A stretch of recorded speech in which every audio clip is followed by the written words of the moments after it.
Hi, I'm Madeline. I'm the content director at Wine Folly and Wine Expert, and I'm going to show you how to open a bottle of champagne without it exploding. To make things more exciting for me, I'm going to shake it up a little bit. If you're concerned about a bottle exploding, you should stick it in the freezer for maybe about 20 minutes to 30 minutes just to extra chill it. It decreases the pressure a little bit. So keep in mind that when we open the bottle, you're going to leave the cage on the cork. You're not actually going to ever remove it until the cork comes out with it. This is important.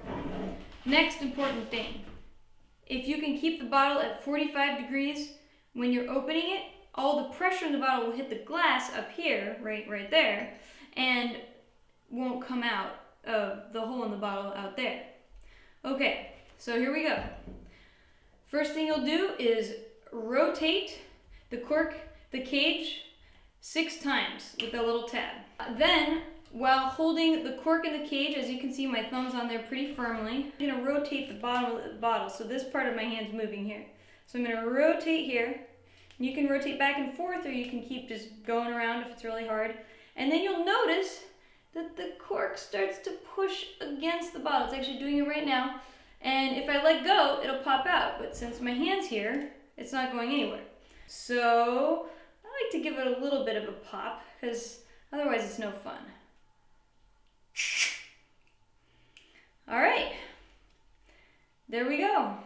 All the bubbles stay in the bottle where they belong, and you don't lose any of the champagne, and the cork didn't go flying across the room.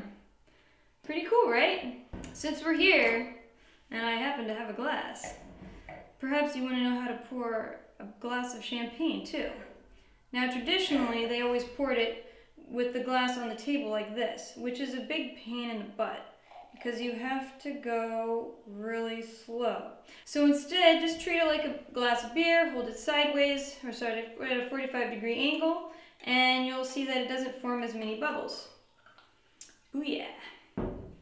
By the way, this isn't really technically champagne. It's actually French Cremant, which is just as good as champagne, but it's just not made in the Champagne region.